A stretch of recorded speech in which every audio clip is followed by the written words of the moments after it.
Sana katabi mo si CJ sa airplane. Ay naku, pag di po katabi, kakalong ako sa kanya.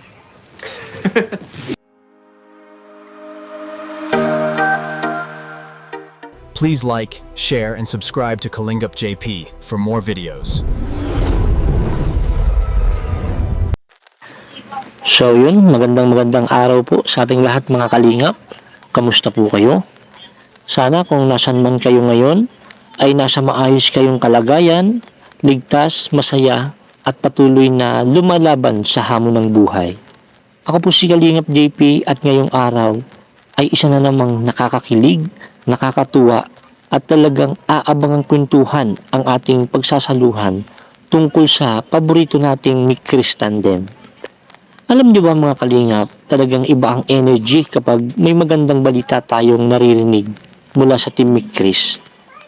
Ating napag-alaman na may inihandang espesyal na sayaw ang Team Mick Chris para sa ating mga Mick Christianers sa Hong Kong. Isipin niyo yun, hindi lang simpleng pagpunta, kundi may pasabog agad na performance bilang pasasalamat sa suporta ng ating mga kababayan doon. Talagang ramdam na ramdam ang effort at pagmamahal. At ito pa ang mas nakakakilig, hindi pa man nakakarating sa Hong Kong ang Team Kalingap, grabe na agad ang pagpapakilig ni Kalingap Mikoy. Kanina nga nung nag-live siya, may isang commenter na nagsabi na mas maganda raw kung sa tabi siya ng bintana uupo sa eroplano. Pero alam niyo ba ang sagot ni Kalingap Mikoy? Mas maganda raw kung katabi niya si Krista. At dagdag pa niya, kung hindi man daw siya makakatabi, kakandong na lang daw siya kay Krista. Grabe mga kalingap, parang hindi pa nga sila umaalis, pero kilig to the max na agad ang mga Mick Christianers. Sa totoo lang, sa opinion ko, itong ganitong klaseng biruan at kulitan, ang isa sa mga dahilan kung bakit maraming sumusubaybay sa kanila. Hindi pilit, hindi scripted ang dating. Natural, masaya, at may genuine na samahan. Ramdam mong may respeto, may lambingan, at may pagkakaibigan na mas lalong pinapaganda ng kanilang tandem. Hindi lang basta kilig, may good vibes din na naipapasa sa mga nanonood. Kung ako ang tatanungin tungkol sa Mick Chris tandem, naku, iba ang tama nila sa puso. May mga tambalan kasi na okay lang, may chemistry pero sakto lang. Pero sa Mick Chris, parang bawat tinginan may kwento. Yung simpleng asaran, nagiging dahilan ng kilig. Yung biruan, may halong lambing. At yung banat ni Kalingap Mikoy, lalo na kapag kasama si Krista ang topic, ramdam mong hindi lang basta biro, may halong genuine na paghanga. Ang pinaka nakakakilig para sa akin, yung natural sila. Hindi yung medyo OA. Kapag nag-uusap sila, parang dalawang taong komportable sa isa't isa. Yung tipong kahit tahimik lang, may spark. Kahit simpleng tabi tayo na linya, nagiging pang-rom-com ang dating. At aminin natin, kapag si Kalingap Mikoy nagbibitaw ng mga linyang parang gusto niyang laging katabi si Krista, parang gusto mong mapasabi, I make something. Pero ang maganda, may respeto, may boundaries, may halong, kaya mas lalong nakakatuwa panoorin. Sa totoo lang, ang Mick Chris tandem ay hindi lang kilig, may samahan, may teamwork, may malasakit. At doon ako mas kinikilig, kasi ang tunay na kilig, hindi lang sa salita, kundi sa consistency ng trato at pag-aalaga sa isa't isa. Ikaw ba mga kalingap? Mas kinikilig ka ba sa mga banat ni Kalingap Mikoy o sa mga simpleng reaksyon ni Krista kapag inaasar siya? Pero syempre, hindi rin nawawala ang mga pagsubok. May pangamba si Kalingap Mikoy na baka hindi nga makakanta dahil sa kanyang sipon at ubo.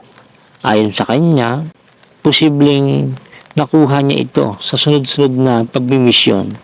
At dito ako mas lalong humanga.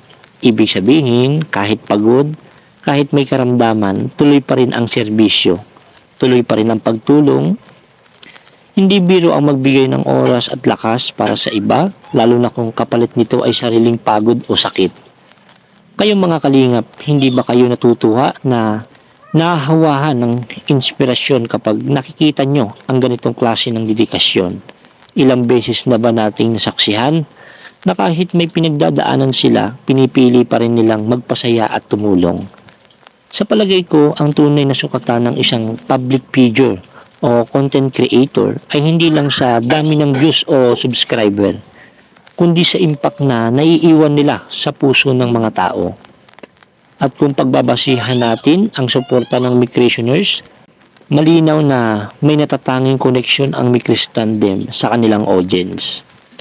Habang papalapit sila sa Hong Kong, siguradong halo-halong emosyon ang kanilang nararamdaman, excited, kinakabahan, masaya, at marahil medyo pagod.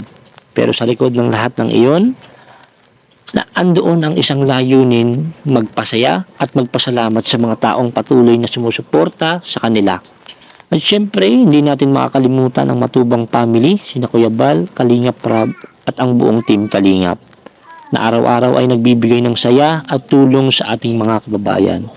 Hindi madali ang kanilang ginagawa, maraming sakripisyo, maraming pagod, pero patuloy pa rin. Kaya naman sana ay patuloy din nating suportahan ang kanilang adhikain.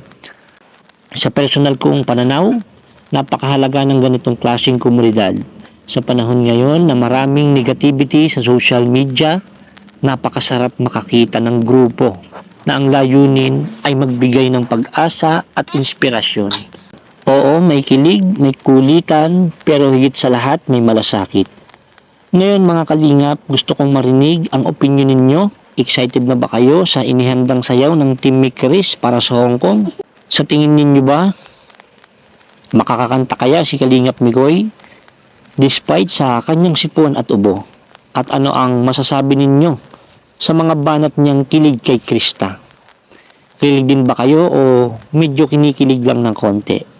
Kung kayo ang tatanungin, ano ang mas gusto niyong makita sa kanilang Hong Kong journey? More kilig moments ba? Behind the scene? Preparation? O mas maraming bonding with Micreationers? I-comment niyo yan mga kalingap dahil gusto kong malaman ang saloobin ninyo. Dahil dito sa ating munting kwentuhan, hindi lang ako ang nagsasalita, kasama ko kayo.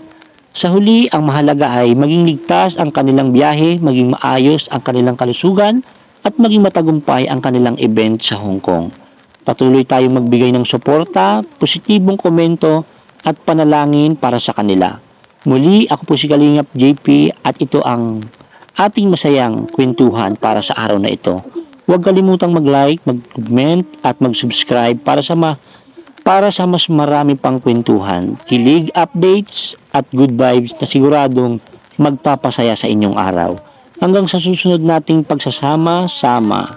Mga kalingap, stay positive, stay supportive at patuloy tayong maging dahilan ng ngiti ng isa't isa. Salamat po! Magaling na ako pero may ano pa. May konti pang sipon. Tapos medyo hinihingal. Safe flight, Micris. Salamat po.